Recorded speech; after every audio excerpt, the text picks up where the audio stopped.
मी अनंत नारखेडे. कमलबाई इंगळे हे 4 वाजता मृत्यू झाले.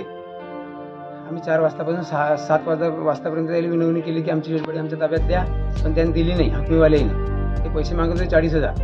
आम्ही गजभाऊ ठोसर, हरीश रावळ यांना बोलावले तिथे. त्यांना धमकवले. मग त्यांनी आम्हाला डेड बॉडी दिली आमच्या ताब्यात. तुमच्या कोण आहे ह्या वारल्या ह्या? आजी आहे माझी. आणि त्या हॉस्पिटल कशाचे पैसे मागत होते, कशाबद्दल पैसे पाहिजे म्हणे? ऑपरेशन केलं म्हणून त्यांचे पैसे मागत होते. पण ते जर योजनेत होते तर मग पैसे का बरं मागत होते? ते म्हणत ते असं म्हणजे ऐकतच नाही. आम्ही काही सांगत होते, आमच्या ऐकतच नव्हते.